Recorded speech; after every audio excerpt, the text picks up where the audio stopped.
Olá a todos, bom dia. Eu me chamo Luciane Agnes, sou professora de jornalismo do IESB, onde também coordeno alguns cursos de pós-graduação. Eu tenho a honra, o prazer de hoje estar mediando essa roda de conversa, esse debate a respeito de um tema de extrema relevância para toda a sociedade. Então, a gente vai falar sobre liberdade de imprensa, especialmente como um elemento necessário à manutenção da democracia. Estou aqui muito bem acompanhada, vou fazer uma breve introdução, mas já gostaria de começar apresentando os nossos convidados. Participam hoje conosco Adalto Cândido Soares, que é coordenador do setor de comunicação e informação do Escritório Unesco de Brasília. Ele é graduado em Economia e Filosofia pela UNB, especialista em análise de sistemas, mestre em Educação pela Universidade de Brasília. Adalto, obrigada pela presença. Também estará conosco a Cristina Zahar, secretária executiva da Associação Brasileira de Jornalismo Investigativo, a ABRAGE, desde 2018. É formada em jornalismo pela Casper Libero e tem 30 anos de experiência. Foi editora adjunta de esportes e editora de economia da Folha de São Paulo, diretora editorial da Abril Coleções e CEO no Brasil da editora inglesa Eclamos. Depois você me corrige, Cristina, se eu falei errado. Possui DA em comunicação pela Universidade Michel de Montaigne, francês, né? Michel de Montaigne, na França, e MBA em gestão empresarial pela FIA-USP. E fechando, Cristina, obrigada pela presença. E fechando o nosso trio de convidados, o Gésio Passos, que é vice-presidente regional Centro-Oeste da Federação Nacional dos Jornalistas, a FENAGE, e diretor do Sindicato dos Jornalistas Profissionais do DF. Ele é mestre em comunicação pela UNB e jornalista formado pela UFMG. Atua como repórter da Rádio Nacional, emissora pública da empresa Brasil de Comunicação. Obrigada, Gésio, também, por ter aceitado o nosso convite. A gente vai ter um bate-papo super importante hoje aqui. Antes de passar a palavra, e aí realmente ouvir quem tem a colaborar conosco, eu queria só fazer uma breve introdução, falando sobre a importância dessa data, né, e o que nos motiva a promover esse debate no dia de hoje.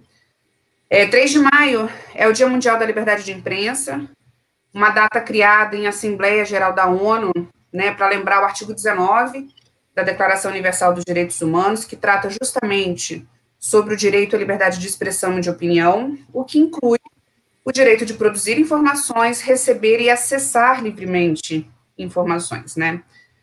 É difícil, nesse momento, a gente falar em uma data comemorativa, porque essa data é muito mais uma data de reflexão e de luta, né, do que realmente termos muito a comemorar. Agora, em abril, a ONG Internacional Repórteres Sem Fronteiras divulgou que, pela primeira vez em 20 anos, o Brasil entrou a faixa vermelha do ranking mundial de liberdade de imprensa. Estamos na colocação 111, entre 180 países observados. Temos perdido posições nos últimos anos e somente nos 2 últimos anos perdemos 9 posições, né? Essa parcela vermelha do ranking sinaliza regiões do mundo com um cenário de ameaças à liberdade de imprensa. Ficamos atrás de países como Bolívia e Equador, nossos vizinhos, Guiné-Bissau, Ucrânia, Etiópia, e estamos em cenários próximos ao do Congo e do Gabão, por exemplo, né? O levantamento é uma das principais referências sobre a situação da liberdade de imprensa no mundo e avalia a situação para o exercício do jornalismo nesses 180 países observados. Entre os pontos observados estão pluralismo, independência das mídias, legislação, ambiente de autocensura, transparência e violência contra a imprensa. É importante lembrar que censura não ocorre apenas de modo institucionalizado, né, pela figura de um censor ou pela restrição de temas mediante ameaça, como a gente viu ocorrer no Brasil durante o regime militar. Apesar da nossa Constituição vedar expressamente toda e qualquer forma de censura, ainda enfrentamos no Brasil restrições à liberdade de imprensa que pode ocorrer de diferentes formas. Pode ocorrer por meio de pressões econômicas, pode ocorrer por meio da ausência de pluralidade, pela intensa concentração da propriedade dos veículos de comunicação, pode ocorrer pela judicialização, né, excesso de processos que inviabiliza o trabalho de profissionais da imprensa ou de veículos, ou até mesmo por ameaças e violência contra jornalistas, sejam ataques físicos ou verbais, em ambientes presenciais ou virtuais, né, que é o que vemos crescer muitíssimo. Nesse aspecto da violência, o Brasil é o segundo país da América Latina com o maior número de assassinatos de profissionais de imprensa. Então, não vejo mesmo muito o que a comemorar, mas muito sobre o que debater, sobre o que falar, porque eu encerro esse início frisando de que a liberdade de imprensa não é um direito que atende a interesses de jornalistas ou de veículos de comunicação. É um direito que serve a toda a sociedade, né? Porque não há exercício pleno de cidadania sem livre fluxo de informação. Então, defender esse princípio é algo necessário para que cidadãos possam se autogovernar e, de fato, participar de uma vida democrática. Vou passar a palavra para os nossos convidados, falando um pouquinho da nossa dinâmica, do que a gente está prevendo para hoje. Mais ou menos 15 a 20 minutos de fala para cada um, e ao final a gente abre para debate, né? Quem estiver assistindo, fique à vontade para comentar, para participar. Eu vou fazendo aqui uma mediação e ao final a gente repassa para os convidados, para a gente poder levantar e fomentar a discussão. Agradeço novamente a presença do Adalto, da Cristina e do Gésio. Eu vou começar, nesse primeiro momento, passando então a palavra para o Adalto, responsável pelo setor de comunicação e informação da Unesco, aqui em Brasília. Adalto, obrigada pela presença. Olá, Luciane, tudo bom? Eu estou muito satisfeito com o convite do IESB de participar desse primeiro evento aqui no Brasil hoje, né, em celebração do Dia Mundial da Liberdade de Imprensa. Para nós, realmente, no setor de comunicação e informação, que é uma área de mandato específico da Unesco que trata o tema. A Unesco, ela é, dentre as agências especializadas da ONU, a que detém o mandato de comunicação, desenvolvimento das comunicações no mundo.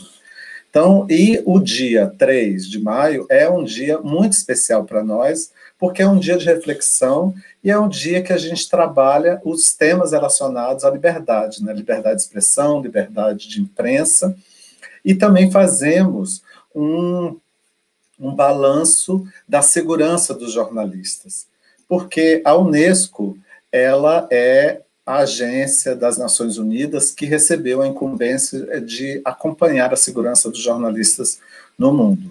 Eu queria a minha apresentação, por favor.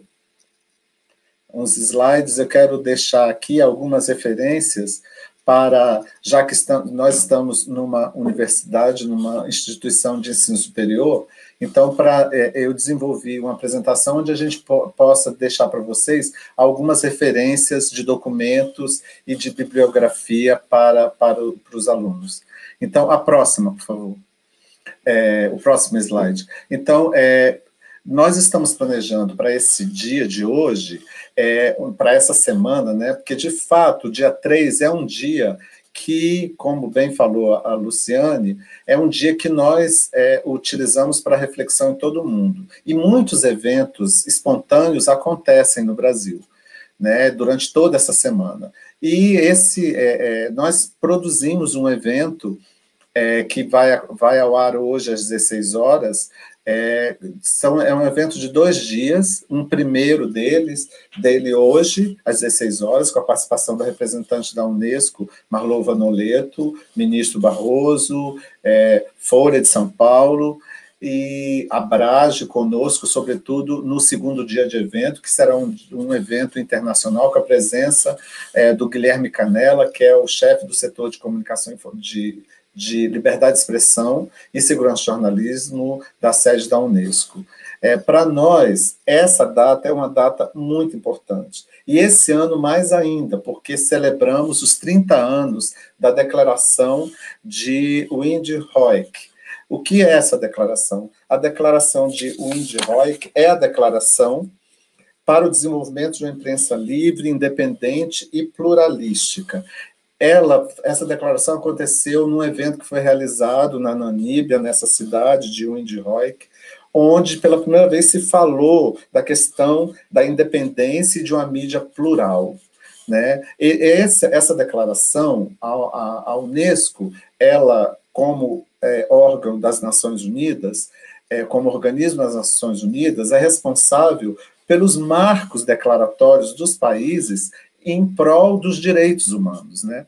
E, no caso da Declaração de Windhoek, é um documento fundamental e que inspirou outros documentos muito importantes. Esse documento, a declaração, ela segue a tendência que se verificou em 1980 com o relatório MacBride. Quer dizer, a Unesco ela acompanha e luta pela liberdade de imprensa e liberdade de expressão desde então, sobretudo desde 1980. É uma publicação fundamental, sobretudo para os estudantes de comunicação. Bom, além disso, né, além da questão da declaração, que ela é relevante e inspirou outras recomendações, o dia 3 ele é fundamental para falarmos sobre a violação de direitos humanos no que diz respeito à morte de jornalistas. Né? A Unesco ela recebeu dos Estados-membros, somos 179 países membros da Unesco, e na nossa Conferência Geral ficou acordado e solicitado, em função dos riscos da profissão, que a Unesco faria o monitoramento das mortes de jornalistas em todo o mundo e o acompanhamento da investigação dessas mortes. Por favor, a próxima. E desde então, produzimos um relatório a cada 2 anos, onde a gente faz a estatística desse fenômeno, né? Dessa questão da segurança dos jornalistas. Um fenômeno que não nos causa nem um pouco, nenhum orgulho, pelo contrário, né? Saber que a profissão de jornalismo é uma profissão de risco. Né? E de aproximadamente 6 anos para cá, houve um recrudescimento dessa violência específica, que é a questão da morte de jornalistas. Então, a Unesco ela faz esse acompanhamento e ela publica cada morte de jornalista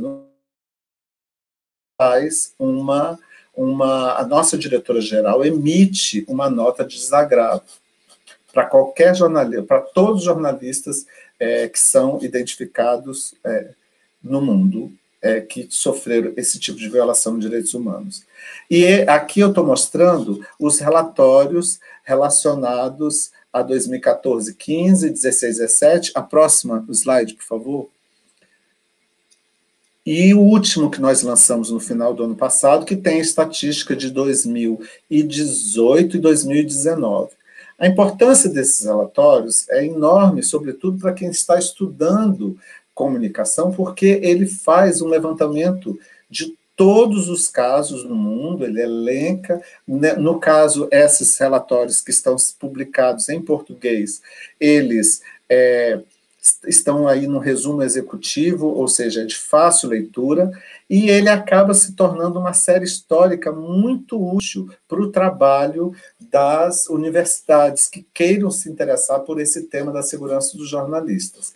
Além de acompanhar os casos, a Unesco ela mantém um acompanhamento dos inquéritos para identificar a questão da impunidade, que é elevadíssima. Para vocês terem ideia, a cada 10 assassinatos de jornalistas no mundo, 9 são identificados, os inquéritos chegam ao fim.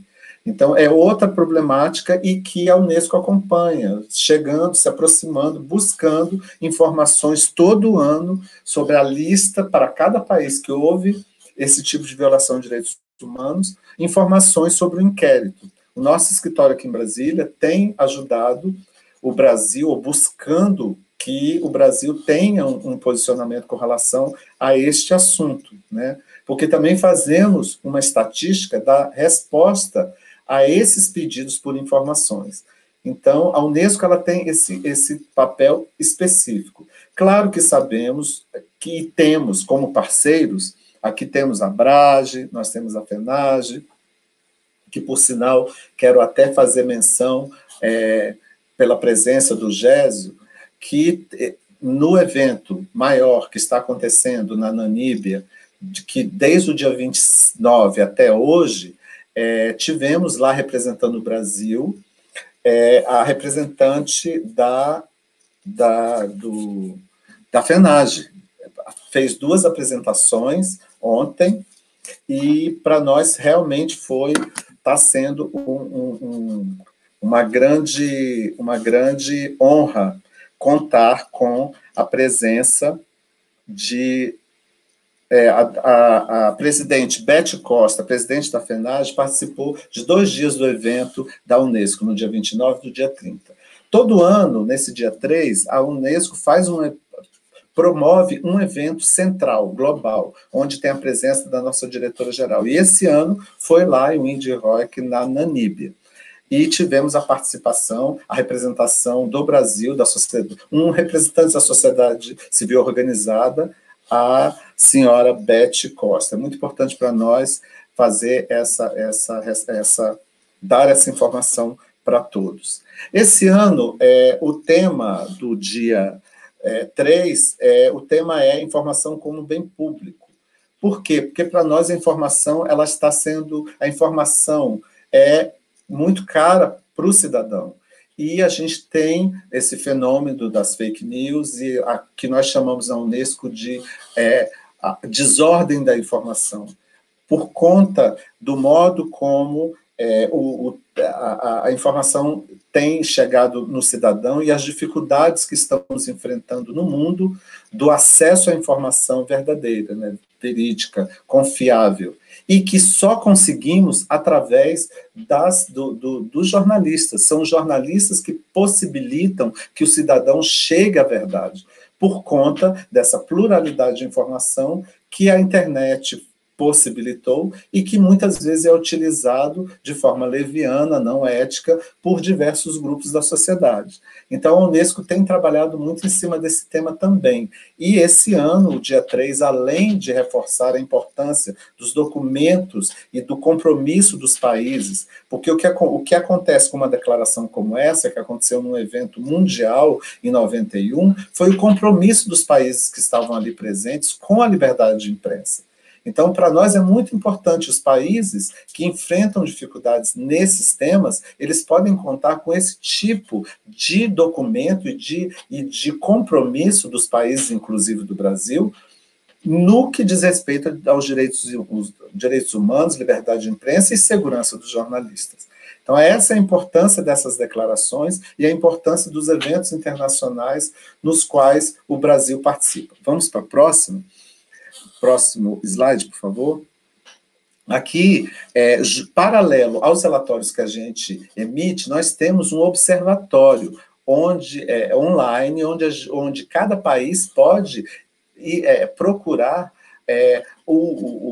ter um mapa da segurança de jornalistas no mundo. Então, um pesquisador que queira saber sobre a situação da liberdade de imprensa, no que diz respeito a esse indicador, morte de jornalistas, tem nessa ferramenta todas as informações que são atualizadas. Eu coloquei aí também o link.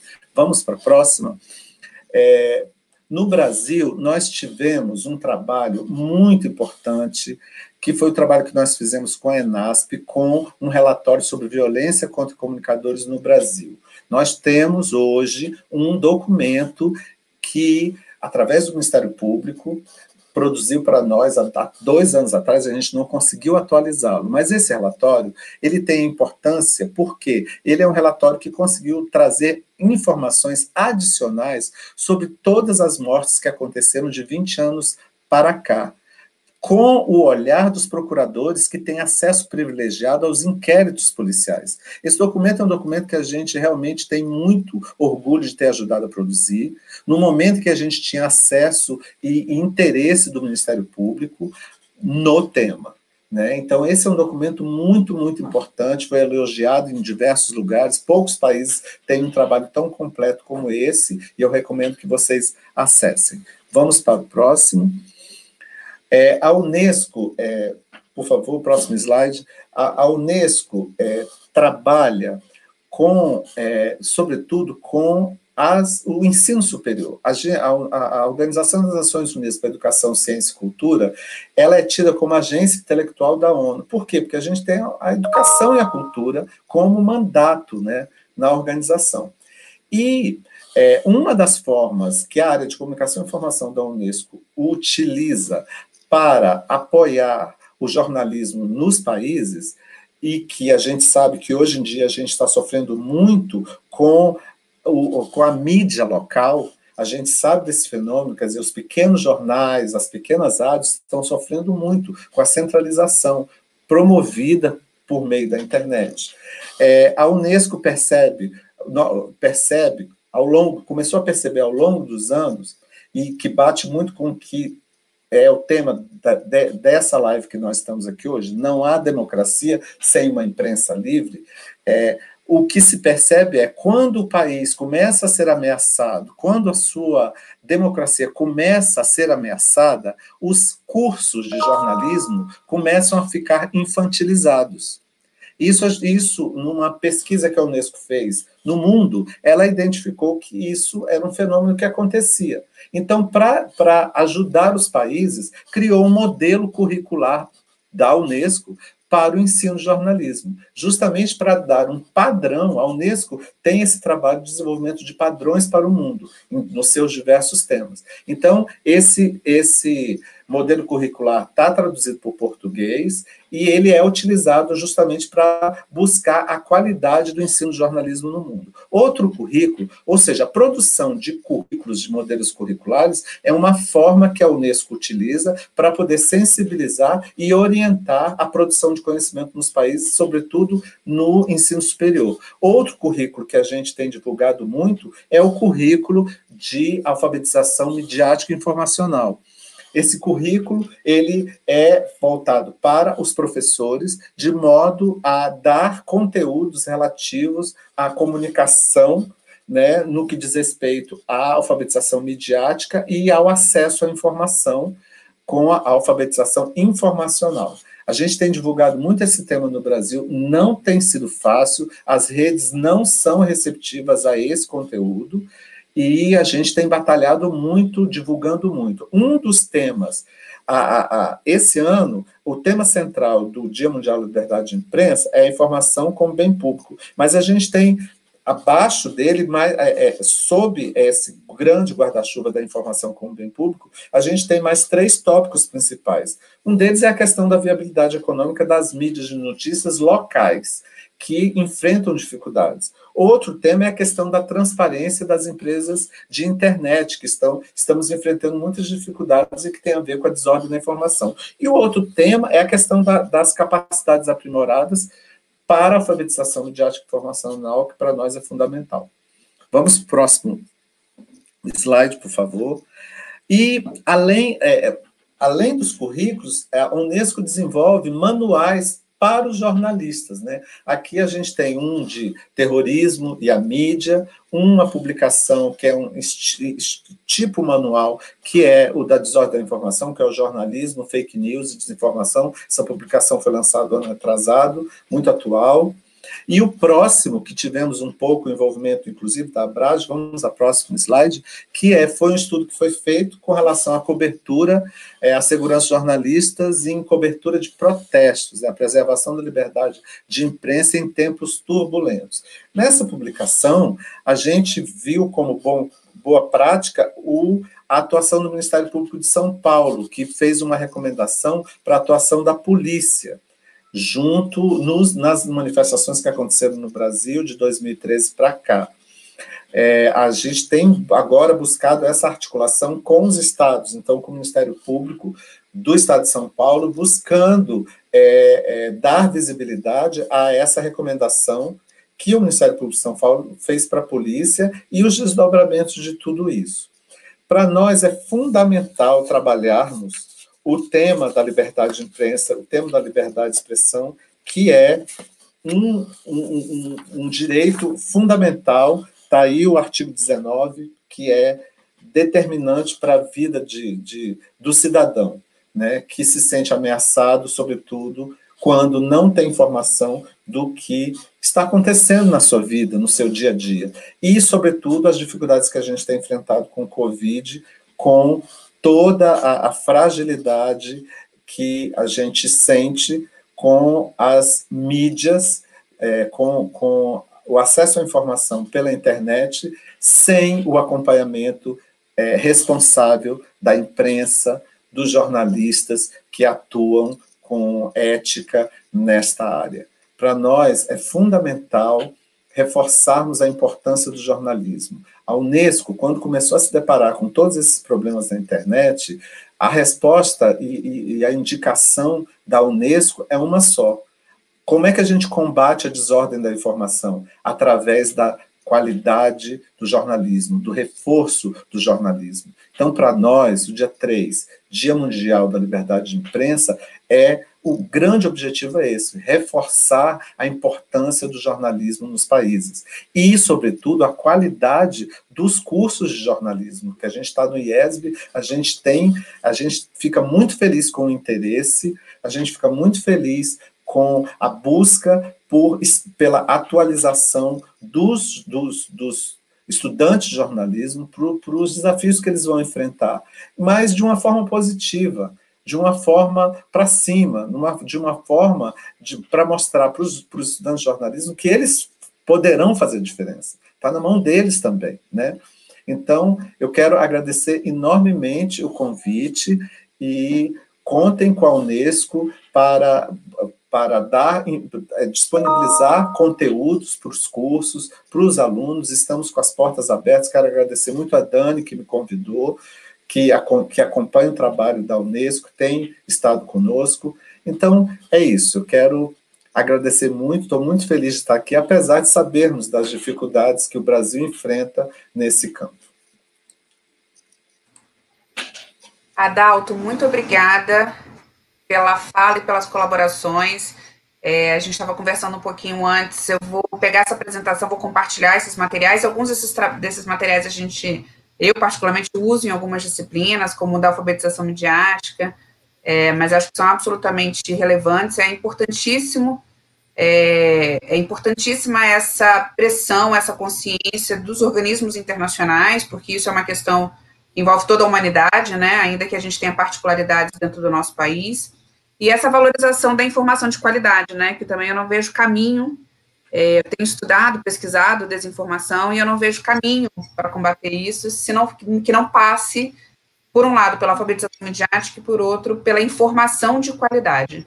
E ainda é a imprensa que tem elementos técnicos e éticos para oferecer essa informação de qualidade. Então, eu fico muito feliz que um organismo como a ONU, como a Unesco, né, tenha sempre essa presença nessa defesa.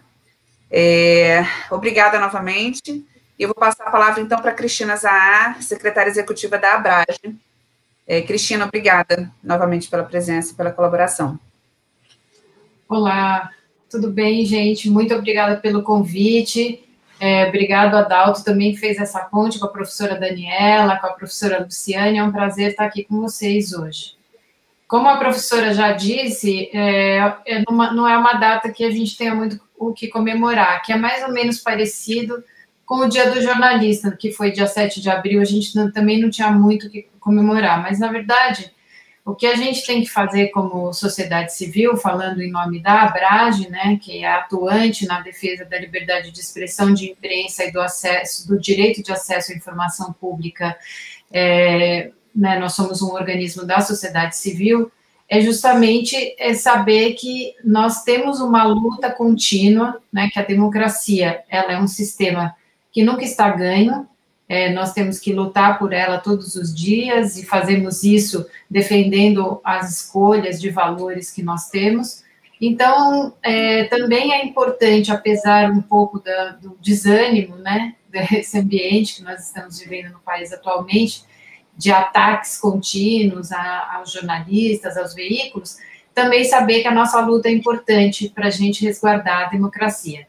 E como já foi dito aqui, né, sem uma imprensa livre não há democracia. Então, nós temos que valorizar o trabalho da imprensa séria, dos jornalistas que fazem jornalismo investigativo, enfim, é um pouco por aí. E eu gostaria de começar a minha fala sobre destacando o nosso monitoramento de violações a direitos humanos, que, na verdade, são os direitos garantidos pela Constituição da liberdade de expressão e de imprensa. Esses ataques que a gente monitora, eles são bem reportados porque nós olhamos para a imprensa e para os jornalistas. A Abrage faz esse monitoramento desde 2013. E o que nós notamos? Que os ataques físicos, eles passaram para a esfera digital. Então, hoje é muito mais comum que as agressões e os ataques, as campanhas de difamação, os haters, tudo isso seja feito via online.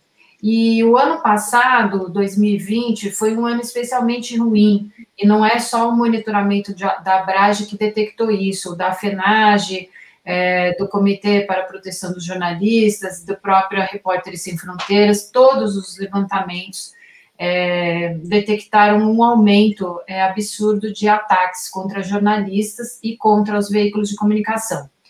No caso da Abrage, nós fazemos parte de uma rede latino-americana que chama Voces del Sur, Vozes do Sul. São 13 organizações, entre elas a Abrage, que trabalham pela causa da defesa da liberdade de imprensa, de expressão e do acesso à informação, em 13 diferentes países da América Latina.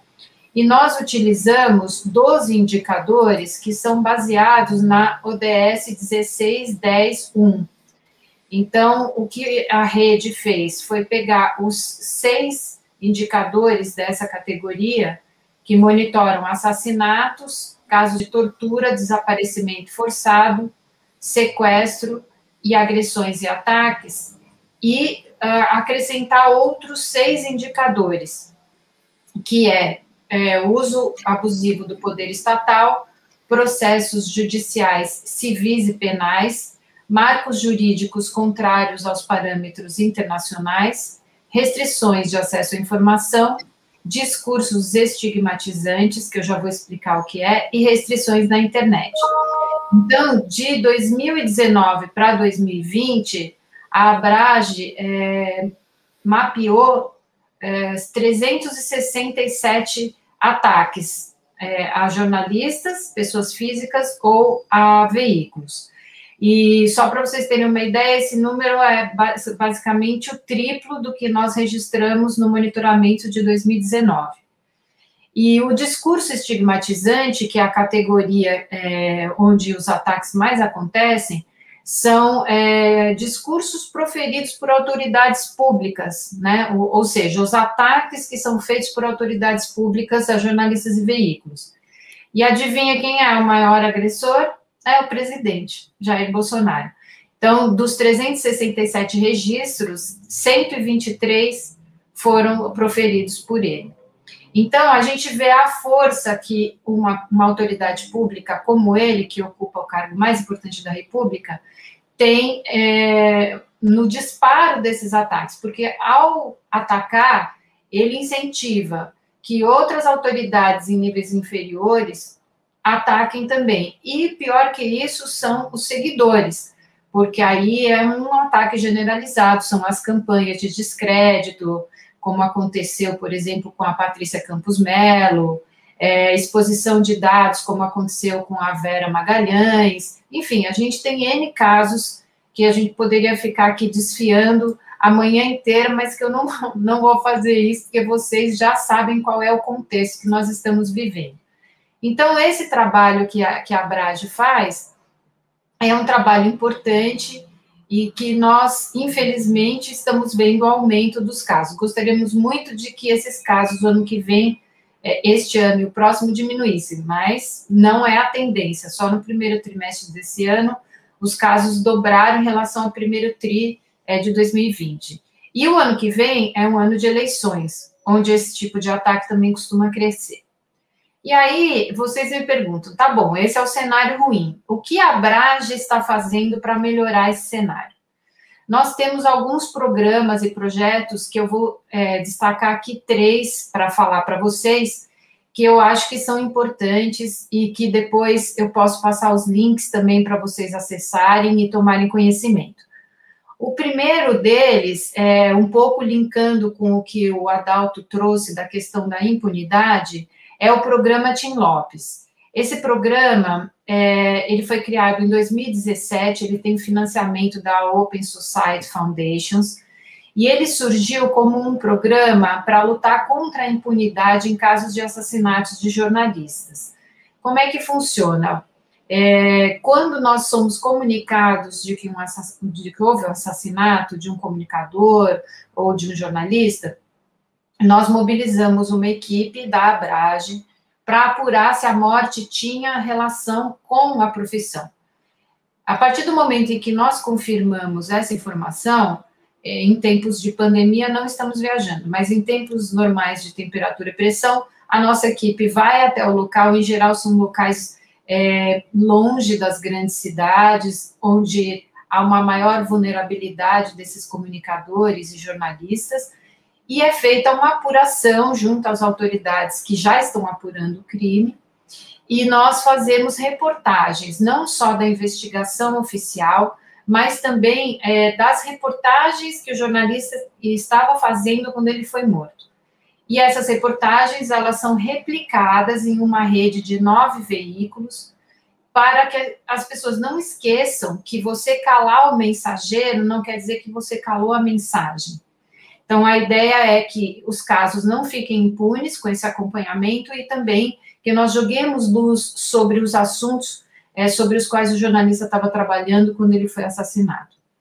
Então, atualmente, nós temos 3 casos incluídos no programa, 2 são de radialistas, um é do interior de Goiás, o outro do interior do Pará, e o terceiro foi o assassinato, em janeiro do ano passado, do jornalista Léo Veras, na cidade de Pedro Juan Caballero, no Paraguai, que faz fronteira ali com Mato Grosso.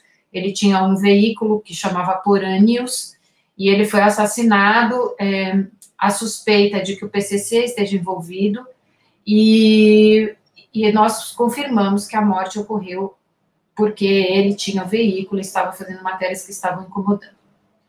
Então, esse é um dos programas que nós temos para a gente lutar contra a impunidade. E também o Adalto citou esse relatório do CNMP, e nós sabemos que, assim, a maioria dos casos, ela não é resolvida, né? Então, nós temos um problema da impunidade realmente no Brasil, e os casos não são apurados com a celeridade devida, e muitos deles, enfim, ainda não foram solucionados, né? Metade dos casos não tinha ainda solução, segundo o relatório lançado 2 anos atrás. Outro programa que nós temos para a proteção de jornalistas, agora que foi lançado recentemente, é o nosso programa de proteção legal para jornalistas. Esse é um programa novo, porque a Abrage sentiu que houve um aumento dos casos de assédio judicial, de processos contra jornalistas, como forma de intimidá-los ou intimidá-las, e então nós resolvemos fazer alguma coisa. O programa de proteção legal para jornalistas, ele é financiado pela Media Defense, que é uma organização inglesa, e eles nos deram uma doação para que a gente possa financiar advogados para jornalistas que não têm como pagar um profissional para defendê-los, no caso deles estarem sendo processados, ou mesmo para aqueles que queiram mover um processo contra os seus agressores. Então, os casos, eles chegam para nós, né, via e-mail. Nós temos um formulário que é disponibilizado para o preenchimento e anexar documentos, e esses casos são avaliados, se eles estiverem no escopo do trabalho, do projeto, nós vamos atender. Então, a nossa expectativa é que neste primeiro ano de funcionamento, a gente possa atender ao menos 6 casos. Né? E outra coisa que a gente tem, vamos dizer, que está embaixo desse guarda-chuva, outro projeto, é o convênio que nós assinamos com o Conselho Federal da OAB para prestar orientação jurídica em casos de assédio online. Então, nós temos esse convênio funcionando desde o ano passado, também o contato é via e-mail, a pessoa anexa os prints de tela, se fez ata notarial também, aí nós fazemos uma entrevista, passamos para a OAB, e aí a OAB analisa, e dependendo de onde o jornalista ou a jornalista estiver no Brasil, eles recomendam um profissional da região para dar essa orientação jurídica, no caso, o que o jornalista ou a jornalista pode fazer para se defender. E o último projeto que eu gostaria de falar, que tem muito a ver com a questão da liberdade de imprensa, é o Ctrl X, que é o nosso projeto que mapeia pedidos de retirada de conteúdo do ar. Hoje, nós temos na base, desde 2014, até hoje, são mais de 5.500 pedidos na justiça de retirada de conteúdo do ar. E mais de 3.000 são movidos por políticos. Então, assim, é uma característica, isso muito da justiça brasileira. Outro dia eu estava conversando com uma pessoa nos Estados Unidos e ela me disse, nossa, isso é impensável aqui no nosso país. E, então, a primeira coisa que a pessoa faz quando ela vê que um conteúdo não lhe é favorável, ela põe na justiça e pede a retirada de conteúdo. E, curiosamente, ela poderia solicitar, antes disso, o direito de resposta, né, que também é previsto em lei e tudo mais. Não, mas já vai direto, né, o pedido dela sempre é para retirada de conteúdo. E a gente tem visto, né, que, além disso, está havendo o uso da justiça como censura, né, não só nesses casos de retirada de conteúdo, mas também em processos movidos contra jornalistas nos juizados especiais cíveis, né. O juizado especial cível, ele foi criado como uma forma de dar acesso à justiça a quem não pode pagar e para causas de menor complexidade. O que nós temos visto é que esses JECs estão sendo usados contra os jornalistas e muitas vezes em processos que são movidos em diferentes comarcas do Brasil, obrigando o jornalista a se deslocar até lá para se defender. Isso aconteceu, por exemplo, há uns anos com a Elvira Lobato, que era repórter especial da Folha. Está acontecendo agora com o escritor J.P. Cuenca e também com o comentarista Eduardo Senes, da TV Cultura, que nem é jornalista, ele é um comentarista, cientista político e economista e está sofrendo esse tipo de assédio. Então, nós estamos incorporando ao Ctrl X também esses casos de assédio judicial a jornalistas, porque nós queremos mostrar que a justiça ela tem sido usada para intimidar o jornalista, para cercear a sua liberdade de expressão, para cercear o trabalho jornalístico, e que, para fazer o trabalho jornalístico, é preciso fazer perguntas incômodas, é preciso apontar o dedo, é preciso fazer o trabalho de watchdog da democracia, de guardião da democracia. Porque nós sabemos que não existe uma democracia sem uma imprensa livre. O oposto disso, nós sabemos o que é uma ditadura, e nós não queremos que ela volte a ocorrer no Brasil, e também não queremos perder essa conquista, né? Que é a gente poder falar, poder se expressar, e poder discutir e aceitar uma opinião alheia sem nos matarmos, né? É um pouco nessa linha. Enfim, era essa a minha fala, eu espero ter contribuído aí para o debate. A Abrage, caso alguém se interesse em se associar, nós temos a associação pela metade do preço para estudantes, né? R$ 110 a anuidade, ou seja, a metade do valor de R$220, que é a Associação para Profissionais. E caso vocês se interessem em se juntar à causa, né, vai ser um prazer receber vocês. Nós temos muitos estudantes entre os nossos associados que permanecem depois que se formam, fortalecendo a causa da defesa da democracia, da defesa da liberdade de expressão e de imprensa e do direito de acesso à informação. Obrigada, pessoal. Qualquer coisa estou à disposição para tirar dúvidas. Cristina, obrigada. Vocês vão falando, eu vou aqui anotando. Mas eu estou guardando as minhas questões, as minhas perguntas para a gente. Eu vou ouvir a fala do Gésio também para a gente poder comentar. Mas, né, no destaque aí dos 2 projetos que você trouxe, o Ctrl+X e o Media Defense, fica claro, né, a questão da judicialização como uma das formas de censura à imprensa, né? E isso tem sido recorrente no Brasil já há algum tempo, mas como uma estratégia mesmo, né? Não é nem uma questão de vencer causas, mas é inviabilizar o trabalho de jornalistas e de veículos de comunicação. Então, são iniciativas importantes, né, esses profissionais e alguns veículos, principalmente os de menor porte, que precisam desse apoio. A gente volta, agradeço novamente sua contribuição, a gente volta a comentar alguns pontos, e aí eu quero passar a palavra, então, para o Gésio, vice-presidente regional da FENAGE, diretor do Sindicato dos Jornalistas do DF. Gésio, obrigado pela participação.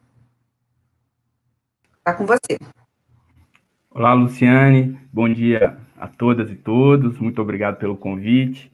Né? Queria agradecer ao IESB e a vocês do curso de jornalismo, né? Agradecer ao Adalto, a Cristina também, que fizeram a fala antes de mim.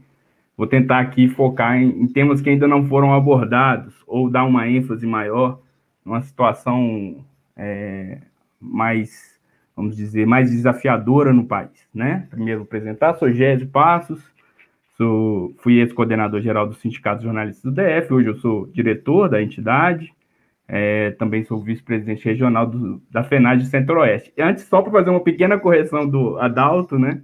A Beth foi ex-presidente da FENAGE, é secretária-geral, mas hoje nossa presidente é a Maria José, a Zequinha, só para as pessoas também, só porque houve uma confusão aí, e a Beth participou desses eventos internacionais aí pela FENAGE nesses últimos dias.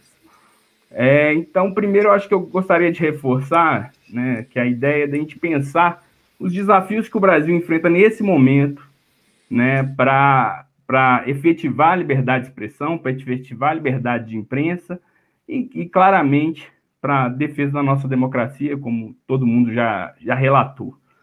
Então, eu acho que a gente tem que refletir nesse momento central com a ascensão do movimento de extrema-direita liderado por Jair Bolsonaro no país. Isso é fundamental na análise que a gente tem que fazer do atual momento que o país passa. Porque a ascensão de Bolsonaro e dos grupos extremistas, e muitas vezes com a grande imprensa cúmplice desse processo, inclusive por não nomeá-lo como tal, né? Quando a gente fala que o presidente não é um democrata, porque estava claro isso, desde a eleição, todo mundo sabe, não é surpresa o que vem acontecendo no país, a criminalização da imprensa, a criminalização dos jornalistas, o ataque em massa. Isso era esperado de uma pessoa que defende a ditadura, uma pessoa que ataca os direitos humanos, e quando ele ascende ao poder, nessa conjuntura conflituosa que o país vive nesse momento. Então, só para a gente resgatar um pouco dos números do relatório da FENAGE, né, que é produzido desde a década de 90, que é de se assustar um pouco. Por exemplo, em 2019, os números de ataques aos jornalistas registrados pela FENAGE chegou a 208, um aumento de 54% em relação a 2018. E aí, ano passado, em 2020, os dados coletados pela FENAGE, os sindicatos, os 32 sindicatos jornalistas que são filiados à federação, já que tem também sindicatos, alguns dos sindicatos municipais, além dos sindicatos estaduais. Em 2020, a gente chega ao auge, né, desse momento, né, com 428 ataques registrados à imprensa, 105% a mais que 2019. Então, o segundo ano do governo Bolsonaro, ele representa uma escalada autoritária, principalmente contra jornalistas e contra veículos de comunicação. Então, a descredibilização da imprensa, né, ela foi um dos itens que maior cresceu, 152 casos, além, né, do presidente, como a Cristina falou, a partir dos dados da Abrage, sozinho foi, segundo nossos dados, o maior agressor de toda a imprensa, 175 casos, sendo 145 ataques a veículos de comunicação e jornalistas, 26 casos de agressões verbais, uma de ameaça direta a jornalistas, uma de ameaça a uma emissora, que é a TV Globo, e 2 ataques formais à Federação Nacional de Jornalistas, principalmente por seus relatórios e monitoramentos do que vem acontecendo no país. Então, como eu falei, essa medida, na minha avaliação, ela era previsível, né? E a gente pensar como essa ascensão autoritária no país acabou, né, tendo a imprensa como cúmplice, é importante para a gente pensar o contexto de toda a construção da liberdade de expressão no Brasil, pelo menos desde a Constituinte.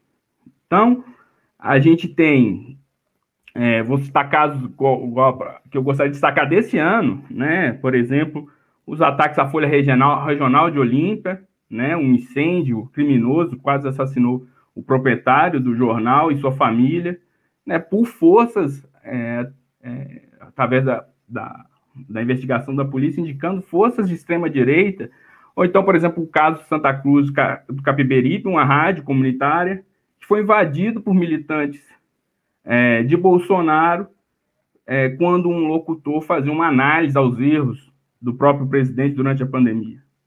Né? Esses casos, eu acho que é um indicativo muito claro, né, do difícil momento que a gente vem vivendo.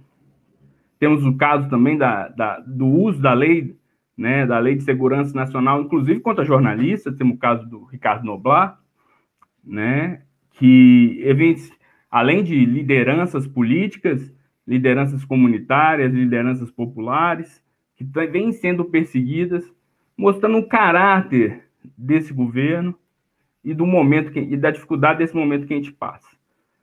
Então, essas forças autoritárias que vêm tomando posse do país, isso sinaliza a grande dificuldade que a gente tem para a construção da democracia do país, né? E para a gente pensar um pouco sobre como esse sistema, inclusive o sistema de mídia brasileiro, favoreceu a ascensão dessas forças, né, é importante a gente pensar o contexto da construção desse sistema de mídia e a relação da liberdade de expressão. Porque a gente tem o ataque por forças do Estado à liberdade de expressão, principalmente com a ascensão de Bolsonaro, ataques frequentes, não é de hoje, do judiciário atuando como órgão censor, né, violências contra os jornalistas em escalas crescentes, dentre manifestações, né, todos os atos, né, que ocorrem no país, né, infelizmente nesse período de pandemia, atos principalmente em apoio ao presidente, a gente tem, os sindicatos registram ataques formais contra jornalistas, né, durante esses atos, né, coisa que até pouco tempo a gente não imaginava. A gente registrava muito mais os ataques das forças policiais contra jornalistas do que, de fato, de manifestantes. Então, a gente pensar o histórico, né, da liberdade de expressão do Brasil também tem que pensar a raiz da construção do sistema de mídia do brasileiro, né? Um sistema que é altamente excludente. A gente não tem como a gente não pensar um sistema de mídia brasileiro sem usar essa palavra, restritivo, oligopolizado e sem pluralidade, né? Inclusive os indicadores que a Unesco trabalha, a gente consegue, se a gente aplicar de fato os indicadores no país, a gente afere a situação de que o sistema de mídia brasileiro, num país de 200 milhões de habitantes, um país grande como um país, é um sistema basicamente hegemonizado por forças políticas e por forças econômicas muito importantes. Então, só para a gente citar um pouco, né, assim, a situação da formação da imprensa brasileira, que hoje resulta numa mídia controlada por poucas famílias, poderosos grupos econômicos, políticos e principalmente religiosos nesse momento. Então, a pesquisa mais recente que a gente tem do Repórter Sem Fronteira projeto de monitoramento de propriedade de mídia, o MON, de 2017, uma pesquisa que faz uma análise diferente do que as outras pesquisas vinham fazendo, principalmente no começo dos anos 2000, mostra que no Brasil, 50 veículos de maior audiência pertencem a 26 grupos de comunicação, sendo 9 veículos de maior audiência pertencentes a igrejas e lideranças religiosas cristãs. Então, esse dado é muito importante para a gente compreender, né, como essa ascensão ao autoritarismo está ligado, inclusive, ao próprio sistema de mídia que se formou no Brasil. Os 4 principais grupos de mídia concentram uma audiência nacional exorbitante, ultrapassando 70% no caso da televisão aberta, que é o meio de comunicação mais consumido do país, principalmente pelo Grupo Globo, que concentra veículos tanto impressos e radiofônicos. E aí a gente vê um debate que a gente tem que trazer nesse momento, né, é que esses monopólios se beneficiam de marcos regulatórios ineficientes, insuficientes, que não impedem a concentração, não promovem a diversidade, não garantem a participação da sociedade. Porque muito, quando a gente fala de regulação da mídia brasileira, os primeiros a gritarem, infelizmente, são veículos de grande circulação no país, que são quem se beneficia desse marco regulatório do país. Porque quando a gente fala de regulação, parece que não existe nada no país, que é mentira, né? O Código Brasileiro de Telecomunicação de 1962 ainda regulamenta a televisão no país, mais de 50 anos depois de sua... vai fazer 50 anos agora, ano que vem, 50 anos de sua formulação. E a Constituição Federal, caso que até indico para os colegas que estão assistindo, os estudantes, no seu capítulo 5º, não teve praticamente nada das suas previsões regulamentadas. O capítulo 5º da comunicação social, que além dos direitos de liberdade de expressão, direito à liberdade de imprensa, liberdade de pensamento, o capítulo 5º traz praticamente a garantia do direito à comunicação no país.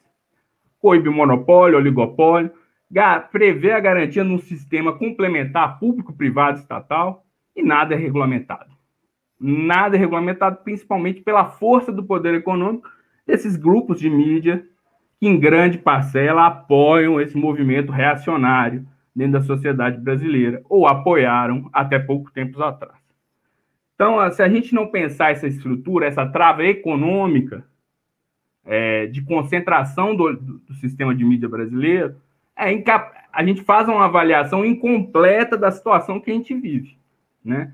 Por exemplo, os sistemas comunitários que surgiram, principalmente as rádios comunitárias que surgiram na década de 90, né, com uma legislação, porque até então a gente nem se usava a expressão rádios comunitárias, era mais rádios livres, com uma expressão de controle sobre o fazer da comunicação pelas grandes empresas, que é uma lei altamente restritiva, né? E aí você gera grandes distorções, porque grande parte dessa concessão não são ligados à produção comunitária, e sim a veículos religiosos, o que a lei proíbe, né?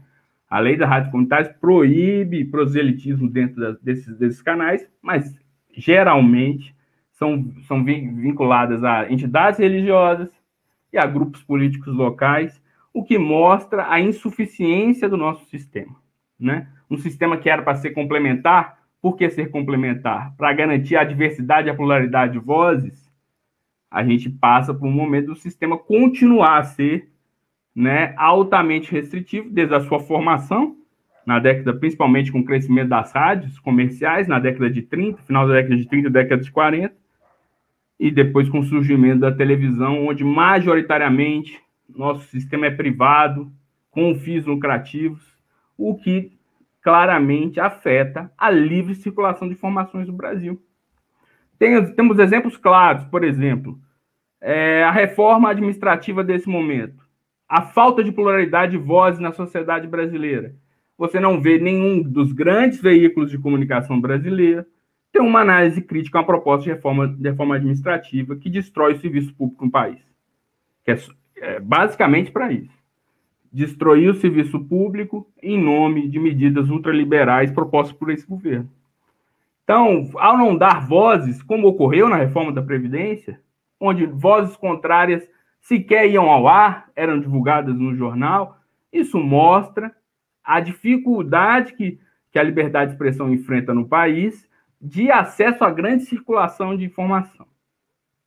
Então, quando a gente faz esse debate, além dos desafios que a gente enfrenta hoje com o governo conservador, com o governo reacionário, com um mandatário de extrema-direita que quer exterminar seus adversários, quer exterminar jornalistas, quer fechar emissoras, você tem, em paralelo, um sistema de mídia que foi construído para não dar voz para a maioria da população.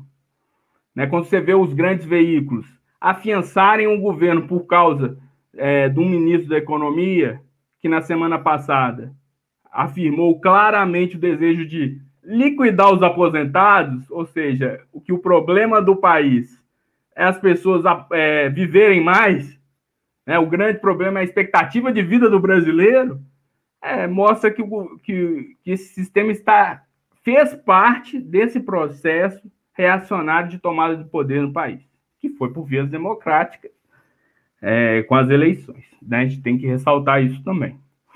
Então, quando eu estava falando de sistema de mídia, eu queria falar um pouco também sobre a comunicação pública, que é o local que hoje eu trabalho, que a gente luta bastante, infelizmente com pouco apoio de algumas entidades, mas falar que a importância da comunicação pública no Brasil, né, e a previsão na Constituição Federal está lá, no artigo 223, a complementar de sistema público, privado e estatal. Hoje, a complementar restringe a, vamos dizer, 5% do sistema, 95% do sistema ele é privado, com fins comerciais. Então, a EBC ela surge em 2008, né, como uma alternativa de se construir um sistema público com financiamento garantido por uma contribuição, com participação social garantida por um conselho curador, com diretrizes claras dentro da lei de autonomia pelo governo. E a sua luta da sua implementação, com dificuldades claras, começa a ser ameaçada quando o governo Temer assume o poder com o fim, por exemplo, do conselho curador da empresa. E chegamos nesse momento em que a empresa ela está refém do governo Bolsonaro.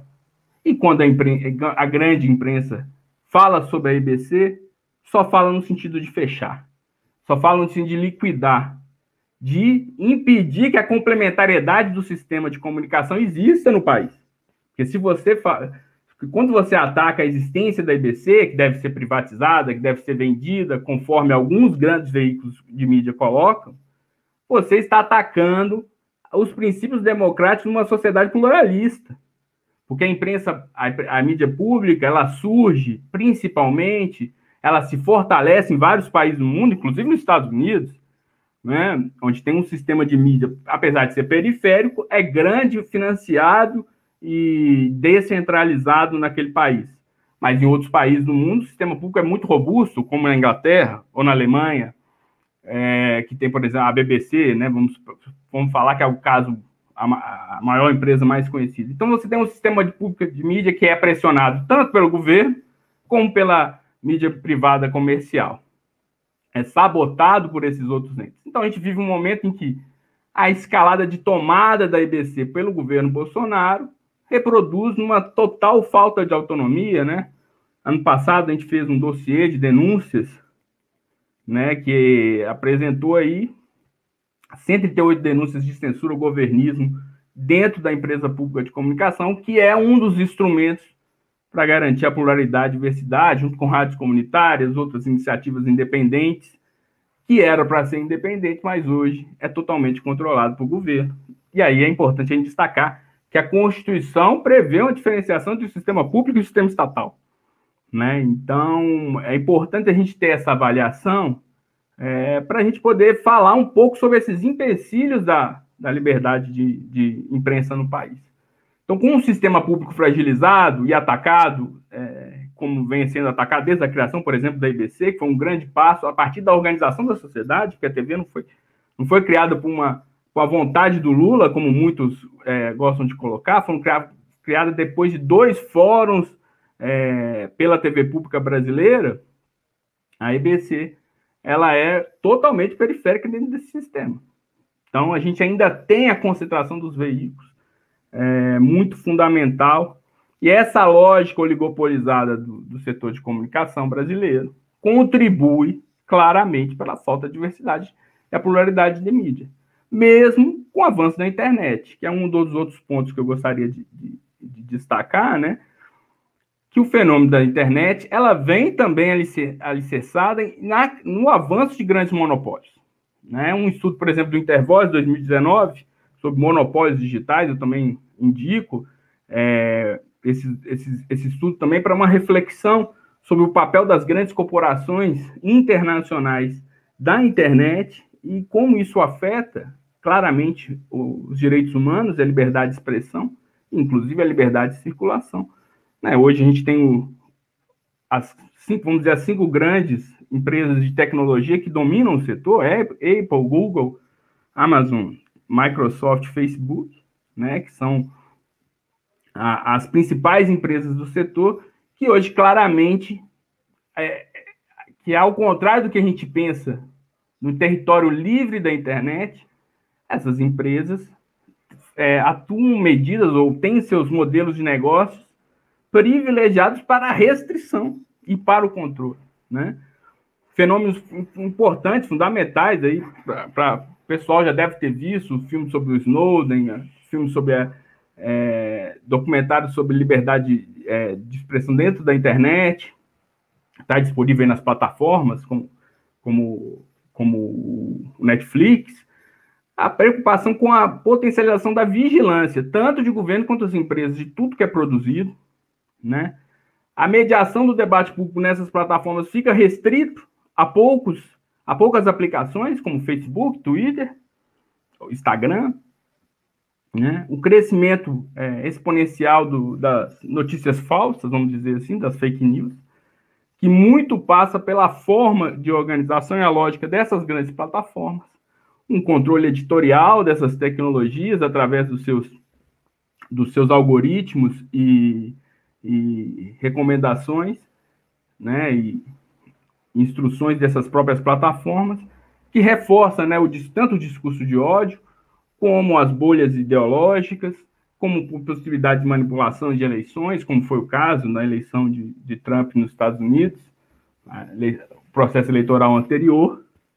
Isso mostra como o processo de concentração do mercado afeta diretamente uma escala ainda concorrente aos sistemas de mídia, com a internet, o processo da liberdade de expressão no país e no mundo, né? Porque esse debate não é feito só no Brasil. Esse debate hoje está sendo feito em todo o mundo. E isso afeta claramente. Esse grande monopólio virtual vai afetar, inclusive, hoje a saúde das empresas de comunicação, pequenas, grandes, médias, né? A forma de financiamento do jornalismo está em debate nesse momento, que é importante a gente fazer essa discussão também, porque sem as empresas de jornalismo não vai existir nem jornalistas e muito mais informações de confiança e que garantam o direito à informação de todo brasileiro. Então, a gente tem nesse cenário todo, né, tanto processos autoritários do Poder Executivo, como do Poder Judiciário, né? Por exemplo, tivemos importante ação da BI, inclusive, para centralizar, para impedir esse fenômeno de assédio judicial contra jornalistas, né? Que teve nesse mês de abril. A BI entrou com uma ação importante de ação de constitucionalidade no Supremo, de controle de constitucionalidade, que é mais um dos fenômenos que a gente vem debatendo há muito tempo, né? No próprio Legislativo, se você pensar o tanto de projetos que tem para cercear tanto a liberdade de expressão como cercear, né, o direito dos jornalistas, por exemplo, já teve tentativas inúmeras de caçar o direito ao anonimato, o direito à fonte, a preservação das fontes, inclusive em processos judiciais, a gente teve casos de juízes mandando quebrar sigilo de jornalistas para descobrir as fontes, né? Então, todos esses processos mostram como a estrutura do Estado brasileiro também é permeável a uma castração da democracia, a castração do direito à liberdade de expressão. Então, esses movimentos, a gente tem partido de várias esferas da sociedade em defesa, né? Por exemplo, o Fórum Nacional de Democratização da Comunicação, que existe desde 1993, que antes, inclusive, da sua concepção, teve uma força atuante na Constituição para garantir, inclusive, o capítulo 5º, né, que é um capítulo central na defesa da liberdade de expressão brasileira e é pouco falado, porque sequer foi regulamentado, né? Lá tem a coibição, no artigo 5º da Constituição, no capítulo 5 da Constituição, no artigo 221, a proibição da vedação dos monopólios e oligopólios na comunicação brasileira, né?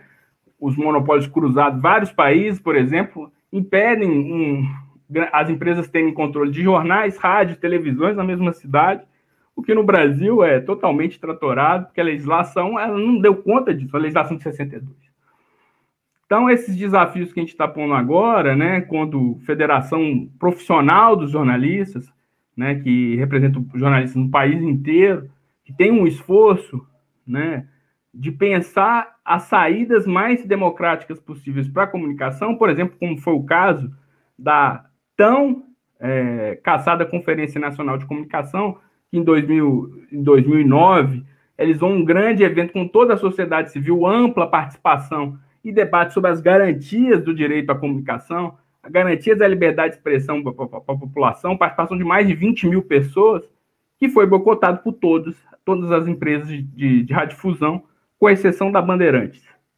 A Bandeirantes foi a única que participou da conferência, e essa conferência foi perseguida, inclusive, pelos veículos de comunicação. E hoje, os veículos de comunicação, inclusive, têm que fazer uma meia-culpa quando o Bolsonaro acabou com todos os conselhos de participação da sociedade civil, que não estavam previstos em lei, né, que era a maioria, né, conselho de políticas públicas dentro do Estado, né, removendo toda a estrutura de controle social do Estado brasileiro, em que a imprensa brasileira, historicamente, a grande imprensa brasileira, foi contra em todos os momentos. Inclusive, ousavam falar que era um bolivarianismo da política brasileira, né? Instrumentos de democracia direta serem considerados atos pela própria imprensa de ataque à organização da democracia, né? Então, eu falo, por exemplo, hoje, o Conselho de Comunicação Social, em que a FENAI historicamente participa representando os jornalistas, né? Pelo seu escopo, pela sua representação legal, inclusive, e que está, desde o ano passado, teve a indicação dos nomes e não foi tomado posse até hoje. Né? Então, já tivemos momentos que o Conselho ficou... Lembrando que o Conselho ficou mais de 20 anos para ser instalado. O Conselho de Comunicação previsto na Constituição Federal só foi instalado se não me engano, em 2003, 2001, sua primeira, ainda no final do governo Fernando Henrique Cardoso, sua primeira formação do Conselho, né, que foi pensado lá na Constituição de 88, no mais de 10 anos para ser instalado, ficou quase 5 anos desativado, né, principalmente quando o presidente do Senado era o Sarney, que não efetivava o Conselho de forma alguma, que é um órgão assessor do Senado, sem falar da estrutura, né, a falta de órgãos regulatórios para comunicação social no Brasil. A Anatel, ela regulamenta só as frequências. Todo o debate que a gente já teve sobre regulamentação do setor, né, inclusive um debate iniciado no governo Lula, foi taxado de censura de uma maneira absurda, né, inclusive como a Unesco, em seus documentos oficiais, indicam a necessidade de criação de agências reguladoras independentes para o setor da comunicação social, inclusive como forma de efetivar e garantir a diversidade, a pluralidade e a liberdade de expressão no país. Acho que meu tempo está acabando, né? Acho que já até passou. Você não me deu aqui a luz, aqui eu não acompanhei. Então, só para finalizar, né, assim, a importância dos sindicatos profissionais, da Federação Nacional de Jornalismo, nas bandeiras históricas de luta pela liberdade de expressão, pela democracia no país, né?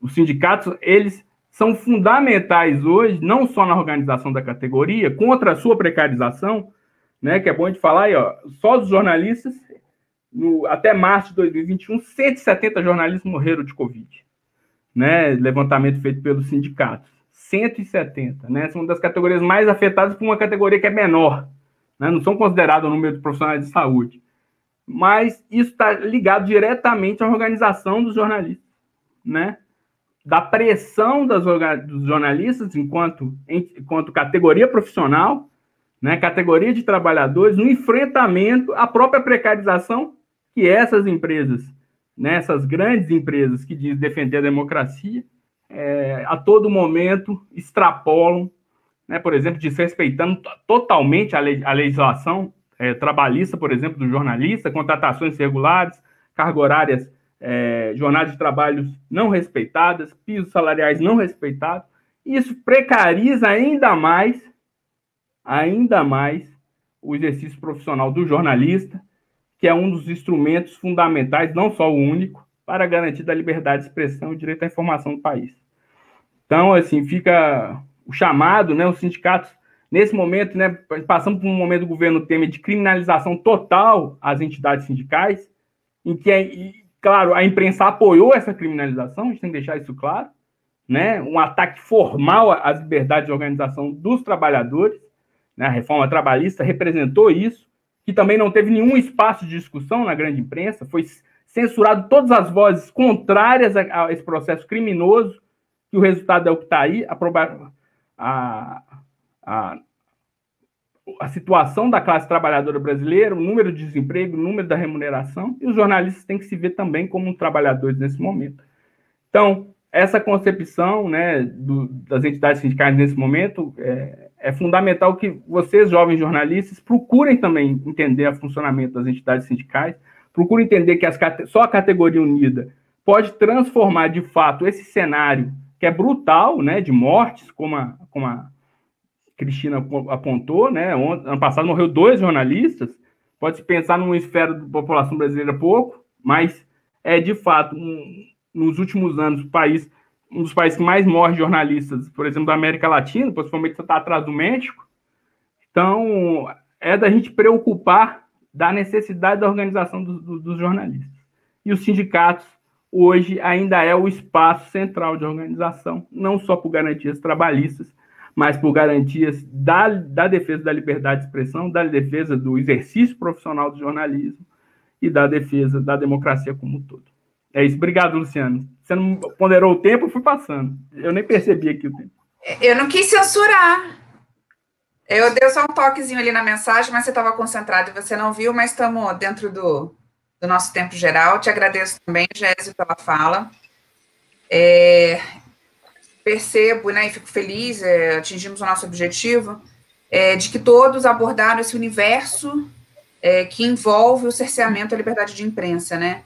Desde a violência, a pior de todas, que é o assassinato. A Unesco apresenta ali o Observatório Internacional, né, de assassinatos e que, enfim, obviamente é o ataque máximo que é contra a vida desse profissional. A Cristina destacou ali outros pontos também, colocou a judicialização como um desses caminhos também de censurar, de cercear essa liberdade. E o Gésio ainda traz a questão da falta de pluralismo, que é uma característica do sistema de mídia brasileiro, e as pressões econômicas que estamos submetidos, né, levando a esse cenário de falta de liberdade, né, que é o que chega à sociedade que está na ponta do processo. Eu queria colocar uma questão e fazendo uma ponte, um comentário que a Cândida fez aqui no YouTube, eu vou juntar. A gente falou muito de ataques, né, ataques à imprensa, ataques aos jornalistas, tanto a Abrage quanto a FENAGEM tem levantamentos em relação a isso nos últimos anos. A gente tem ali o mapa da Unesco, que, né, como eu coloquei, que fala do assassinato de jornalista, que obviamente que é o ataque mais extremo, mas como é que a gente consegue caracterizar esses ataques, seja pelas autoridades públicas, que é evidente, é registrado o crescimento desses ataques, quanto, enfim, dos haters desse movimento na internet, né? Então, primeiro ponto, inclusive até nesses levantamentos, né? O que é ataque? É xingar um jornalista? É desejar a morte dele? É falar para um veículo, olha, não vai ter mais verba de anúncio? Então, assim, como é que a gente consegue caracterizar esse ataque? E fazendo a ponte com a questão colocada pela Cândida, como é que a gente consegue furar a nossa bolha, do próprio setor, das pessoas que estão diretamente envolvidas com o setor de mídia, e fazer com que a sociedade entenda o que é esse ataque? Porque o que a gente percebe é que há uma confusão grande, inclusive de achar que o que a imprensa faz ao denunciar, ao fiscalizar os poderes, ao incomodar, né, a Cristina também colocou isso, de que isso é ataque. Como é que a gente diferencia esse ataque sofrido por jornalistas e veículos de comunicação do papel da imprensa de fiscalizar, e de incomodar, e de ser, né, o contraditório dentro dessa sociedade? Então, eu queria começar com a Cristina, se ela puder, até como que a própria Brage sinaliza o que é esses ataques, e o que a gente pode pensar coletivamente para furar, então, essa nossa bolha e chegar à sociedade com esse esclarecimento. Então, os ataques, como eu falei, como a gente segue os indicadores baseados na ODS 16.10.1, os ataques, eles englobam tudo, né? Desde uma autoridade pública fazer um discurso para tirar a legitimidade do trabalho jornalístico, como xingamentos, como exposição de dados pessoais na internet, campanhas de desprestígio, que são campanhas de assédio mesmo online. No caso da Patrícia, eu me lembro muito bem que fizeram memes, enfim, colocando o rosto dela como se fosse uma prostituta, naquela fala infeliz do Bolsonaro, que ela queria dar o furo, e por aí vai. Então, a gente tem essa categorização, né, são 12 indicadores, logicamente que alguns, por exemplo, o sequestro, eles aparecem ali como indicador porque nós temos situações de sequestro no México, na Colômbia e outros países. Então, alguns indicadores vão ser mais altos em alguns países, outros mais baixos. Mas, por uma questão de uniformidade, optou-se por ter uma gama de 12. Então, eu acho que, assim, esses ataques, a gente publiciza isso nas matérias da Brage, a gente leva isso a público, às vezes fazemos algumas discussões em lives e tal. A questão de furar a bolha é que é o problema. Outro dia eu estava numa live com um pessoal aqui de São Paulo, de uma escola particular, e eles me perguntaram, né, sobre, assim, o que eu via de ruim nessa questão hoje da desinformação, da polarização. Eu falei, olha, o que eu acho ruim nisso é quando a polarização, ela cria um ambiente para que a desinformação seja difundida. Então, vocês percebem que a desinformação, ela precisa do discurso jornalístico para se tornar legítima. E uma mentira, ela é compartilhada 6 vezes mais rápido do que a verdade. Então, significa que programas de educação midiática, como a Unesco tem, o Palavra Aberta, outras instituições brasileiras, projetos como Comprova, por exemplo, que é de verificação de boatos, e as agências de checagem e de desmentidos no Brasil, a gente faz um trabalho de enxugar gelo, né? É isso, mas se você não fizer isso, se você não educar as pessoas para separar o joio do trigo, se você não der os desmentidos, mesmo que eles sejam compartilhados de forma 6-1, ou seja, muito mais devagar, é como se a gente não estivesse fazendo o trabalho para o qual a gente existe, né? Então, a Brage, ela tem essa característica e nós estamos lutando. Agora, eu acho que o maior problema as pessoas, claro, nós temos, né, costuma todo mundo dizer que tem 70-30, ou seja, 70% que é contra esse governo e os 30% dos apoiadores. Com os 30%, não, eu acho que nem tem diálogo, porque eles têm tanta certeza de tudo que eles vivem, tem tantas crenças e tudo que é impossível. Quem na família não tem um parente? O meu pai é bolsonarista. Então, eu não converso com ele sobre política, porque senão a gente vai se matar. É melhor não tocar nesse assunto. Então, furar a bolha tem que ser com quem está disposto a te ouvir. Porque o problema hoje é que todo mundo quer falar, todo mundo quer ter opinião, mas ninguém quer ouvir. Não há espaço para o contraditório na sociedade brasileira hoje. Então, essa intolerância, essa falta de ouvir o outro, da escuta ativa, é um problema. É um problema. E eu diria mais, eu diria que as pessoas que defendem, né, enfim, veja as manifestações de ontem, sempre as mesmas coisas que são contra a Constituição. fechar STF, Bolsonaro no poder com os militares, esse monte de baboseira, é porque eles não viveram um tempo em que não havia imprensa livre, que a gente publicava receita de bolo no lugar de matéria censurada. Então, enquanto as pessoas não perceberem que o direito à informação é um direito delas como sociedade, quando elas perderem esse direito, talvez elas deem valor. Só que aí já vai ser um pouco tarde. Gésia, é por aí também, né, quando a FENAGE faz o registro dos ataques sofridos por profissionais da imprensa. Você falou até do crescimento dos ataques físicos, né, às vezes, quando você vai cobrir manifestação, por exemplo, e Brasília, né, é um espaço muito recorrente disso, de tomar bandeirada, equipamento quebrado, né, que também, de novo, vai para violência mais extrema que a física, mas também ataques como, sei lá, citar a sexualidade de jornalista, expor dados, também é nesse sentido, a verbalizar uma agressão. Com certeza, Luciane, como reforçando o que a Cristina ponderou, né? A FENAGE, na sua pesquisa, né, categoriza vários tipos de procedimentos de violência contra os jornalistas, né, e contra a liberdade de expressão no país.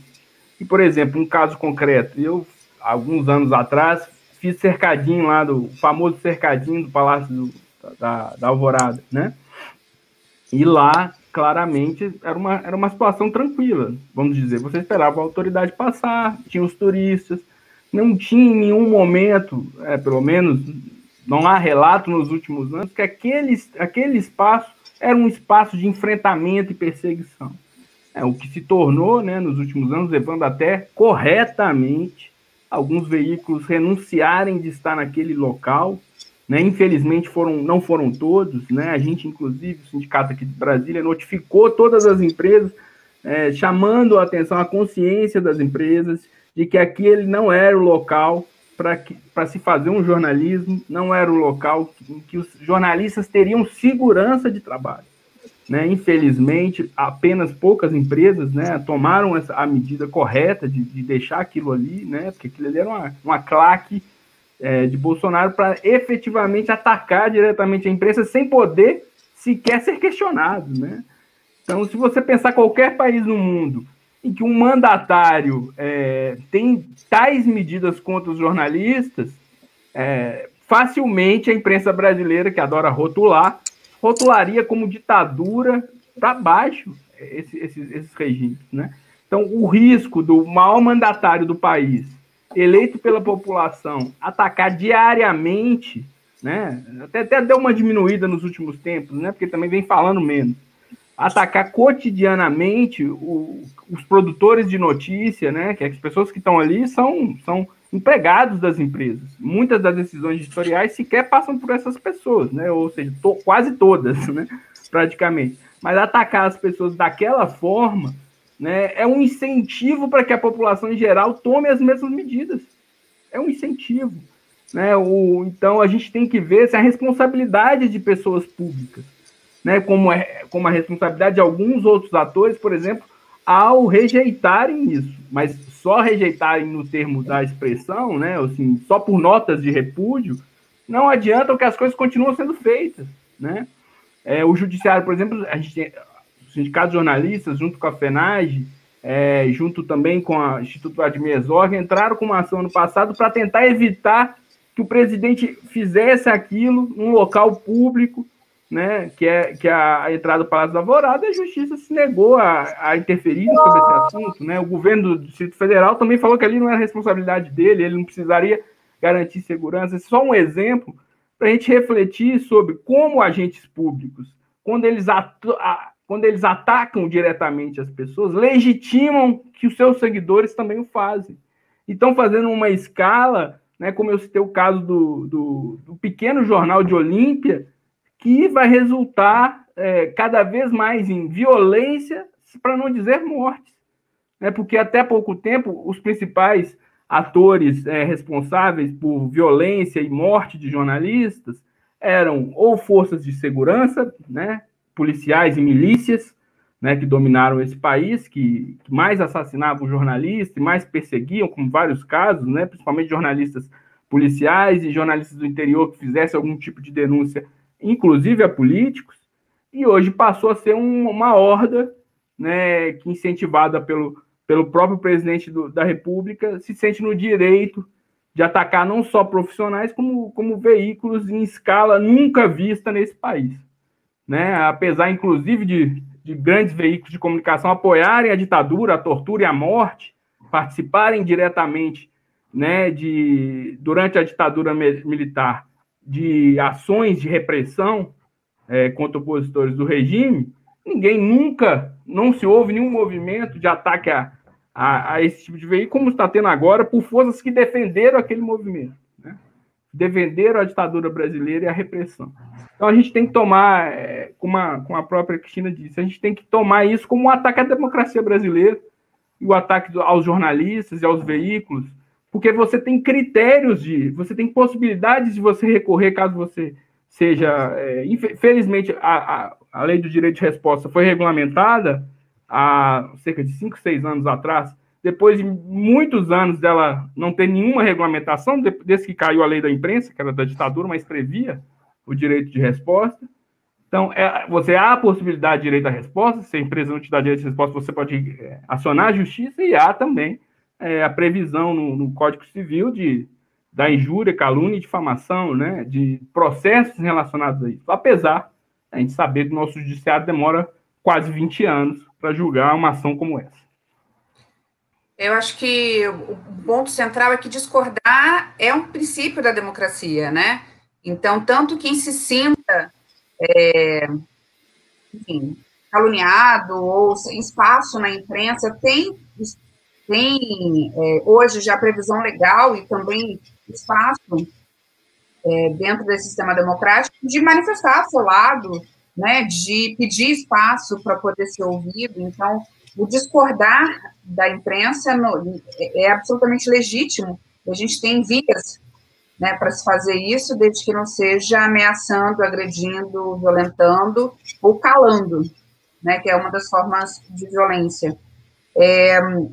O Adalto colocou na sua fala, entre os diversos materiais, tem a cartilha sobre alfabetização midiática, inclusive com orientações para os governos e tudo mais, e ele comentou da dificuldade que no Brasil a gente tem para implantar políticas públicas voltadas, e eu também, assim como em algumas das falas de vocês, coloco, eu não vejo caminho que não seja, né, a gente pensar nessa questão de furar a bolha, que não seja pela alfabetização, pelo letramento midiático. Se a Adalto puder compartilhar um pouco sobre, não sei, das dificuldades desse diálogo no Brasil, ou de algum ponto também como é que ele enxerga essa alfabetização diante de um cenário mais caótico da internet, da desinformação, de tudo isso que trouxe. A gente já está caminhando aí para os encerramentos, a gente faz uma fala final, já passamos aí um pouco do nosso horário. O que eu queria colocar com relação a essa pergunta da Cândida é exatamente na linha do que a Unesco sempre trabalhou na questão do conceito de cultura de paz.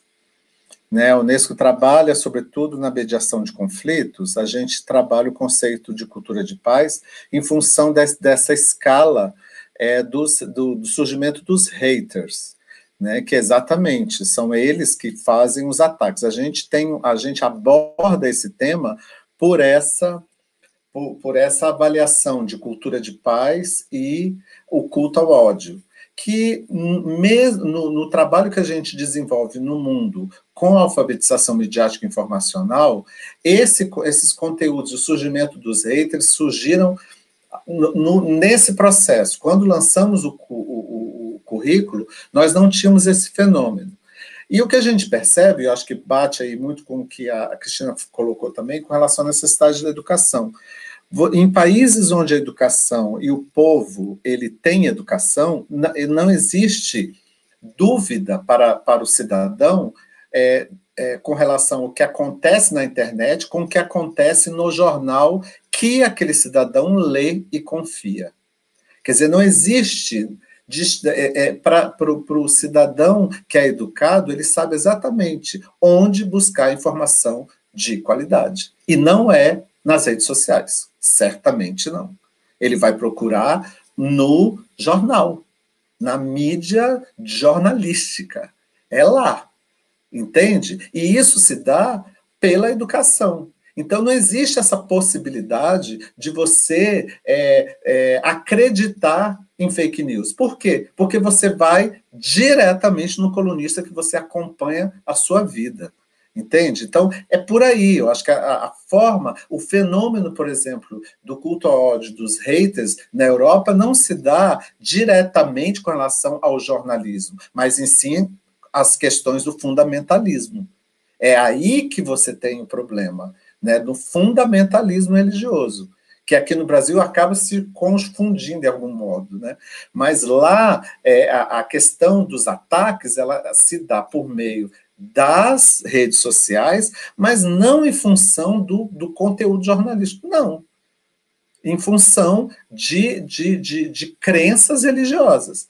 Aqui a gente tem essa possibilidade de confusão do trabalho do jornalismo em função da falta da educação da população, que não sabe a diferença de um conteúdo jornalístico e de algo que é postado nas redes e que chega na casa da pessoa pelo WhatsApp.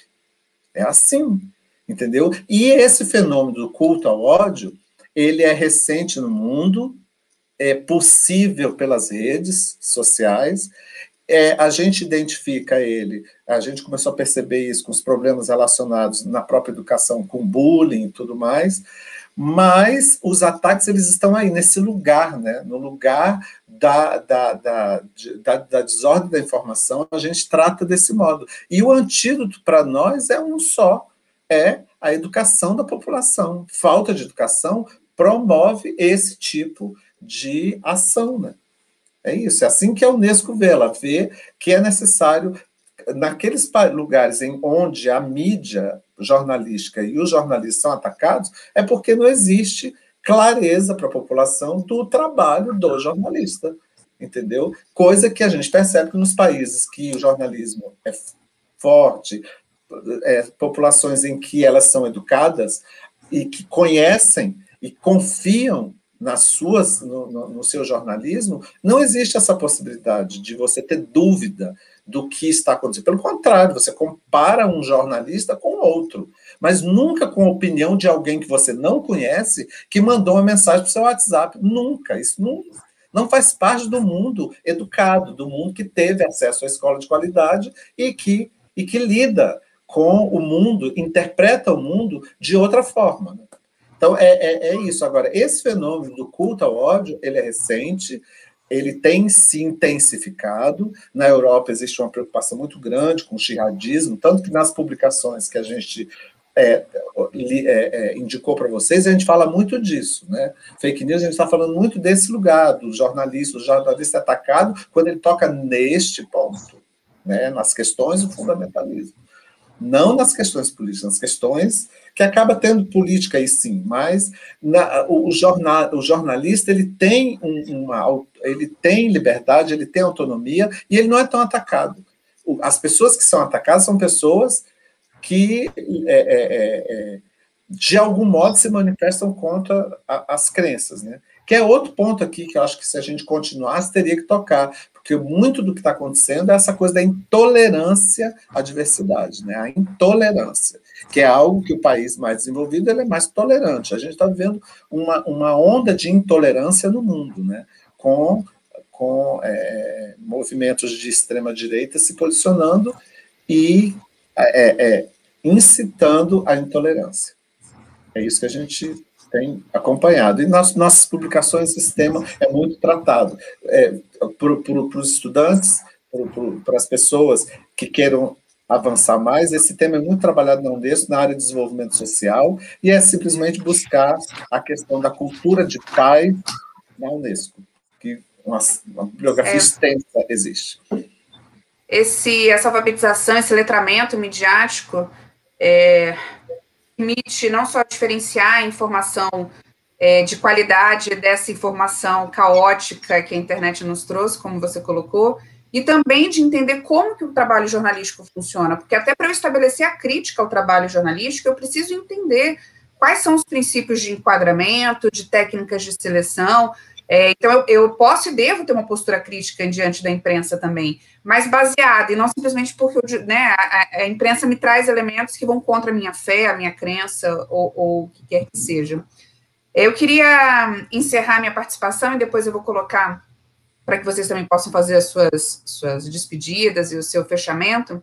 Primeiro, é um aviso para quem está nos acompanhando, seguindo, os alunos, né? Então, nos comentários, o administrador disponibilizou ali um link para preenchimento de formulário, que é para registro de presença, computar horas complementares, isso faz parte aqui da vida acadêmica.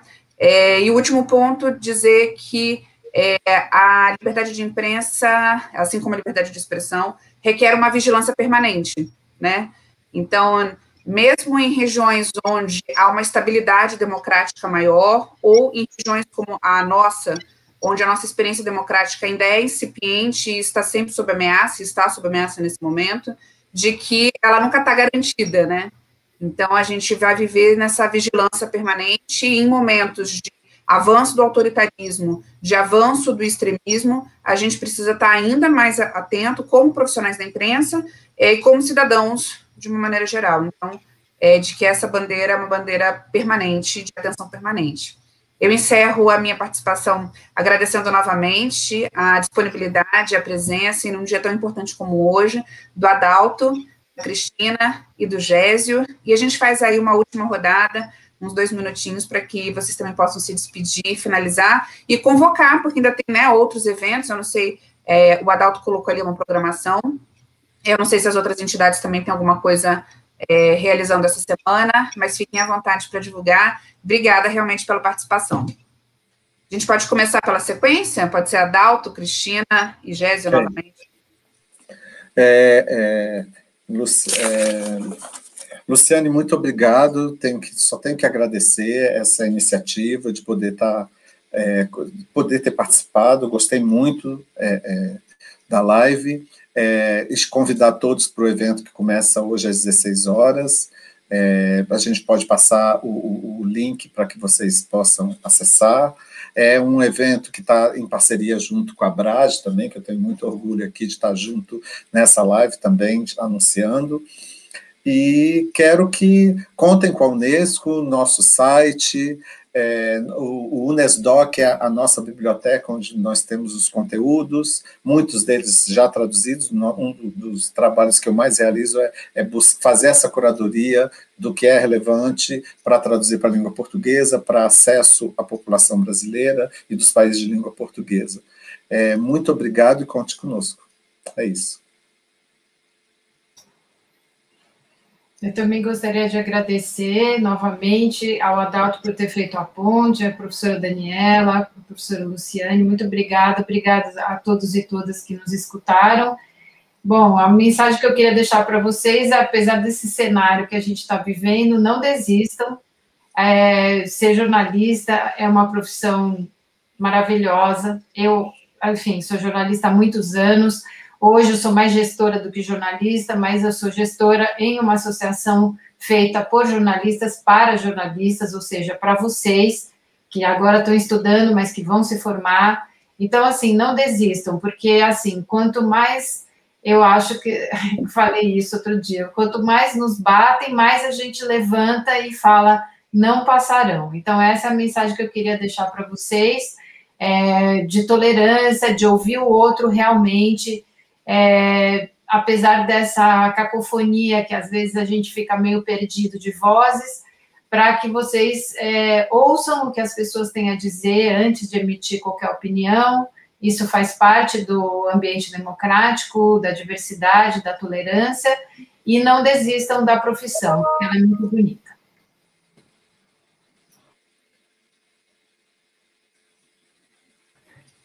Também queria agradecer a Luciane, ao pessoal, todo mundo do IESB, aos colegas que fizeram parte do debate comigo aqui, agradecer muito a atenção, só reforçar, né, que acompanhem as notícias ligadas à sua categoria, acompanhem o site da FENAGE, fenage.org.br, as redes sociais, acompanhem também você aqui do Distrito Federal, o Sindicato de Jornalistas Profissionais, o DF, sjpdf.org.br, nossas redes sociais, jornalistas DF, né, e fazer mais um chamado, né, para a importância da categoria estar unida, da categoria estar junto da sua entidade profissional representativa, seja o Sindicato de Brasília, Sindicato do Rio, de São Paulo, do Minas Gerais, do Nordeste, da Bahia, de Alagoas, do Rio Grande do Sul, do Amazonas, do Acre. Onde você esteja atuando, esteja junto da sua entidade, da sua categoria profissional, formando uma unidade em defesa da sua profissão e também da democracia brasileira, que os sindicatos jornalistas, historicamente, têm esse peso dentro da sociedade civil nessa luta. E, além disso, né, pegando só o gancho, que os jornalistas também têm que ter a consciência do seu papel frente à população, né, da sua própria educação midiática, né, o papel de crítica também é seu trabalho, né, então, assim, site fundamental, né, desde quando eu era estudante, há 20 anos atrás, quase, o Observatório da Imprensa, que é um projeto que existe, né, há mais tempo ainda, né, quase 30 anos, a crítica da mídia, que tem pouquíssimos espaços, né, hoje a gente só tem 2 grandes jornais com ouvidoria, por exemplo, né, ainda, pelo menos que eu saiba, que é o Povo e a Folha de São Paulo. Nenhum outro jornal abre espaço contínuo para a crítica do seu próprio trabalho, né, das emissoras de televisão, apenas a EBC, com todos os seus problemas, ainda tem um espaço de ouvidoria, né, de um ouvidor responsável pela crítica ao seu trabalho.